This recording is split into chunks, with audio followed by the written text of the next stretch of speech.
60% of Americans have at least one chronic disease. We have not done a great job at keeping people healthy, and in fact, our healthcare system really has done a good job at keeping sick people alive. Sickspan in this country is out of control. Even when medical professionals try to take a preventative approach, they do it sort of blindly. This movement in healthcare towards more proactive, preventative, science-based healthcare. Now I can see direct impact in a very short time frame on the people who are in our program.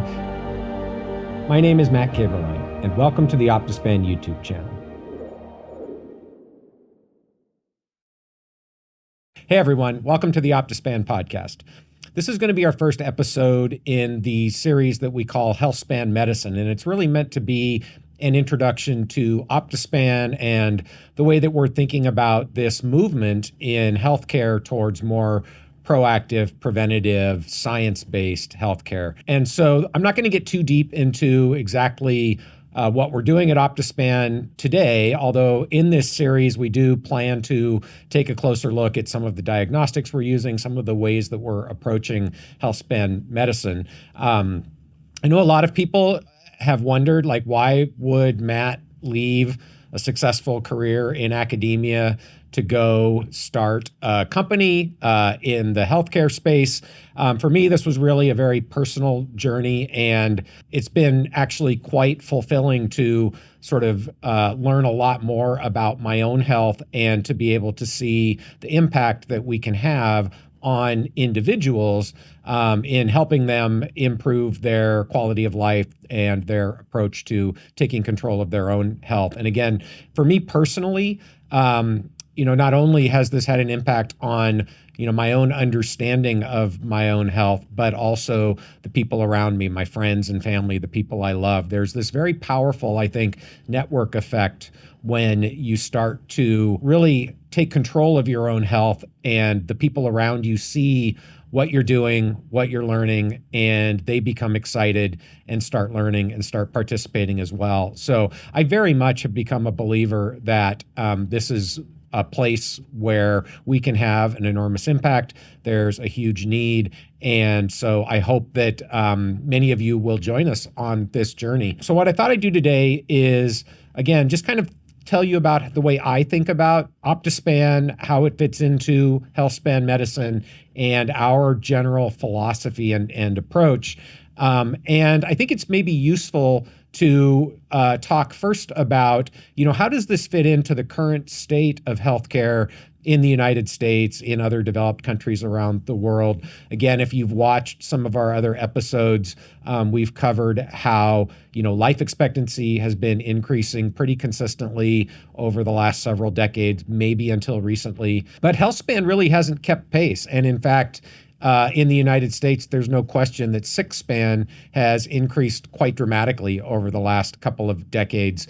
Again, the CDC statistics tell us that 60% of Americans have at least one chronic disease.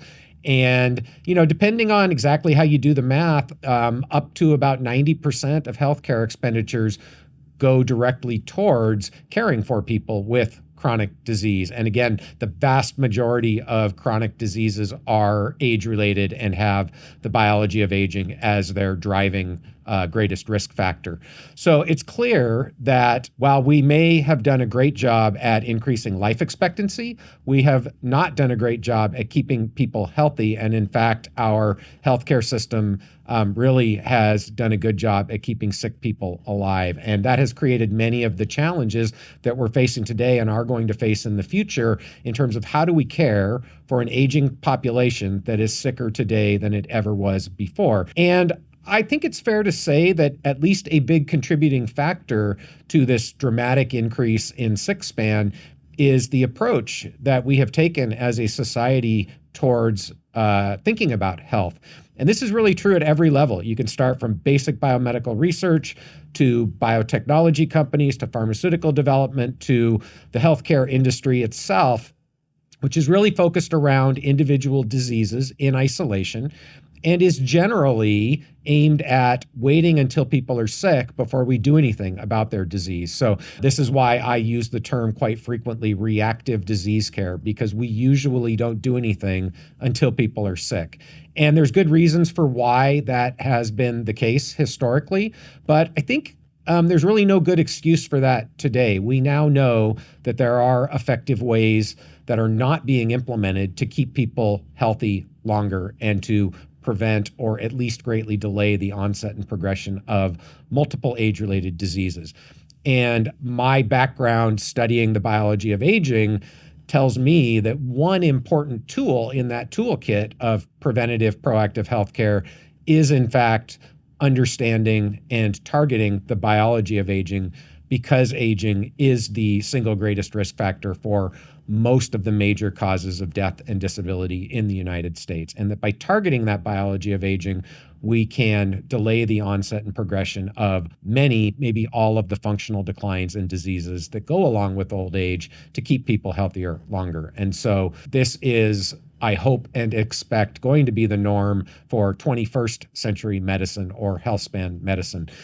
I do think it's important to say that targeting the biology of aging isn't the only thing. And in fact, much of what we focus on at Optispan is arguably not around targeting the biology of aging, although much of it is. So I think there's a combination of approaches that need to be taken to really help people optimize their health and maintain their health for as long as possible. So I do want to spend a little bit more time talking about the biology of aging. Again, these are themes that if you're watching other episodes on this channel, you will have seen come up over and over again.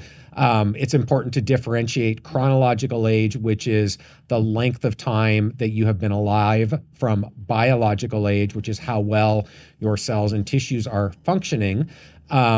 I also think it's important to appreciate, though, that the biology of aging is real and it is being solved. And even though there's a lot that we don't know or understand yet about the biology of aging, we know enough to start to develop interventions to target that biology of aging. And in fact, I will come back to this point later, but one of the reasons why lifestyle factors like diet and exercise and sleep have an impact on many or most age-related diseases is precisely because they target that underlying biology of aging.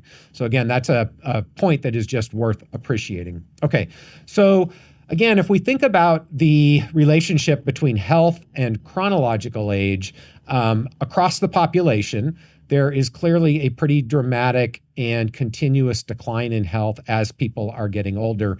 And that health by chronological age function has been shifting to the left, meaning that health has been declining at an earlier and earlier chronological age for many people. Again, I will just come back to the statistic that I presented a few minutes ago, which is actually kind of shocking if you sit and think about it for a second.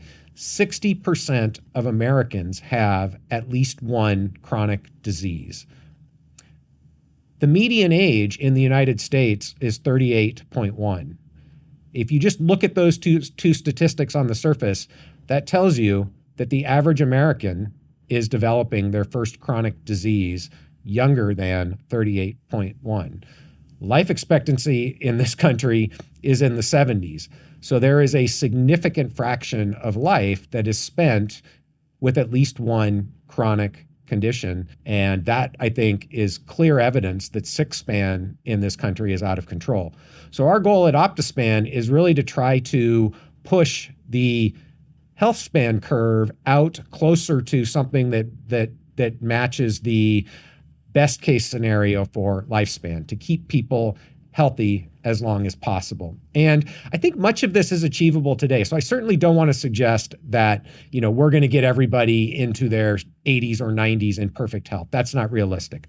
But I do think that we can help a lot of people get 10, 15, in many cases, 20 years of health span back. This is what we refer to as the lost decade or decades of life that many people are giving up, or decades of high quality life that many people are giving up to sickspan. Really, it's not, at least conceptually, all that difficult. Obviously, there are huge difficulties in accomplishing this within the current societal structures and the structure of the healthcare system today. But conceptually, it's really not that hard to understand how you get 10 to 20 years of extra health for many people. We really believe that a combination of preventative diagnostics, personalized lifestyle interventions, and maybe some generation 1 geroscience biomarkers and interventions are enough to accomplish that. And again, we'll get into much more detail on what we think about in each of these buckets at Optispan. But conceptually, I think this is a pretty strong case can be made that we can have a pretty dramatic effect on healthspan for a lot of people. What I don't want to suggest is that we're really anywhere near pushing the lifespan curve out to where, most people are going to make it well past 100, with high quality health. I don't think we have the tools available today to accomplish that. But I am optimistic that much of the research that is going on in the field of geroscience today will give us the opportunity to potentially get there, and maybe get there in the lifetimes of people who are alive today. So I think of these things as sort of second generation geroscience biomarkers and interventions that might get us past the lost decades into, the longevity dividend, right? The extra value added from having a significant impact on the biology of aging. There are some challenges that the field is going to have to face before we can actually make this a reality. But again, I think there's reason for optimism that some of the research happening today could contribute to these accomplishments in the relatively near future. Okay, so again, our goal at Optispan really is to help as many people as possible achieve something closer to their optimal health span. So I do think it's important to recognize that optimal is really an ideal that we're striving for.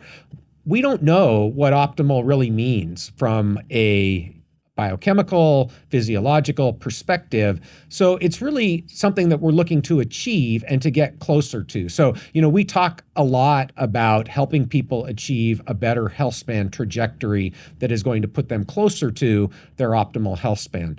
I also think it's really important to recognize that, optimal health span is a goal, it's an ideal, but it's really the journey towards that optimal health span that is the reward. And these are a lot of the themes that we think about and we try to communicate to the participants in our program, that, we're really working hard to try to move you towards something closer to your own personal optimal health span. And we would like to do that for as many people as possible. So we are really focused on developing tools and technologies that we can scale to bring this knowledge, to bring this type of healthcare to as many people as possible. There are other smart people working in this space as well. I certainly don't want to suggest that we are the only ones doing this. I think it's going to take a community of individuals, companies working together to really make this a reality. But again, I'm very optimistic that that we can have a pretty large impact, and that's what we're all about at Optispan. Currently, we are working in 2 lanes. So we have a corporate wellness lane that we are trying to develop for employers who want to bring this sort of proactive preventative healthcare to their employees. And then we have a clinical program where we're really trying to take the best that science has to offer today and apply that in the clinic to really try to optimize health span for patients. And so we call the participants in our corporate wellness program pace setters, and we call the participants in our clinical program trailblazers. These are the individuals who are really helping us to develop these programs, these scalable tools and technologies. So I would define Optispan as a healthcare technology company that is actually deploying these technologies actively in both the corporate wellness and the clinical sphere. So this is one of the ways that we think about Optispan and the Optispan praxis. So we think about 4 movements. Those movements are laying the foundation, harmonizing the systems, staying alive, and optimizing longevity. So by lay the foundation, this is where we really think about the pillars of health span. And again, people will have all sorts of different numbers of pillars. We settled on 4. We like the number 4. And we also like active words. So our 4 pillars of health span, which again are the foundation of the Optispan praxis, are eat, which covers nutrition, move, which covers exercise and activity, sleep, which covers sleep, and connect. And connect is the one that really covers both our own personal connection to the world around us. Some people might call this mindfulness or awareness. It also covers the human connection, our interpersonal relationships. And all of these pillars are interacting and joined together and feed on each other. And the way that we approach the pillars of healthspan is really by trying to help each participant identify where they're at in each pillar. We also, of course, use clinical diagnostics to inform on the pillars. And then we apply healthspan coaching to work with individuals to help them try to improve in the areas where they are most in need of help to get, again, closer to a better healthspan trajectory. Much of this really is about building better habits. And again, we all recognize that lifestyle really does form the foundation of optimal healthspan and has to be part of healthspan medicine. The second movement we call harmonize the systems. And this really is meant to reflect the importance of maintaining functional homeostasis within our bodies, the way that our tissues and organs interact with each other. And so this is much more of a biological, medical component to the Optispan praxis. And we use a lot of advanced diagnostics and integrative biomarkers to assess individual systems and then apply targeted interventions to restore harmony if the systems are out of balance. And so those interventions, again, often will be related to the pillars. So they could be lifestyle interventions. In some cases, they could be nutritional supplements or correcting vitamin deficiencies, for example. And in some cases, they're going to involve prescription medicine. So again, this really is a medical approach to healthspan. The third movement in the praxis we call stay alive. And this is pretty straightforward. It means what it says. It means rule number one of longevity is don't die. That is necessary but sufficient for achieving an optimal health span. And again, in some ways, this is kind of obvious. This is also where reactive disease care lives because absolutely, many diseases will kill you. And as I've sort of already alluded to, 9 of the 10 top killers in the United States have age as their greatest risk factor. So the biology of aging is critically important in staying alive. There's also a risky behavior component here. And so this is where the lifestyle assessment and the coaching can come in to help people understand, what are maybe some of the risky behaviors that they are engaging in and how can we develop some strategies to help people stop engaging in those sorts of risky behaviors. And then the final movement is about optimizing longevity. And this is where hopefully the other pieces come together to develop a personalized health span optimization plan. And again, our belief is that we are really interested in obtaining actionable information. And that requires both being able to measure things to assess where people are at and interventions that we believe will target the places where people need improvement. And so you probably will hear me say this again: measure, intervene, and measure again. This is really important. And I think too often in our current healthcare system, even when medical professionals try to take a preventative approach, they do it sort of blindly. They do it without measuring anything, right? You will often hear recommendations to do things, right? To start taking a vitamin supplement when in fact, a measurement has never been taken to find out if that person needs to take that particular vitamin supplement. So again, whenever possible, we want to be scientific, quantitative in the way that we approach this. Obviously, there are a lot of gray areas around certain biomarkers, and we recognize that. But again, whenever possible, measure, intervene based on the measurements, and then measure again and make sure that we're moving things in the right direction. And again, I want to come back to something I said before, which is that, the journey itself, we believe, is the reward. And it's been, I think, extremely fulfilling for me to see many of our participants embark on this journey and actually have sort of remarkable impact on their own health span and their own enjoyment of life by starting to go through this process. So it's a lot of fun. And again, for me personally, it's very different than what I was doing a few years ago, which was very far removed from actually seeing the impact on individuals. Now I can see direct impact in a very short time frame on the people who are in our program. And as I mentioned, many of my friends and family and people that I love.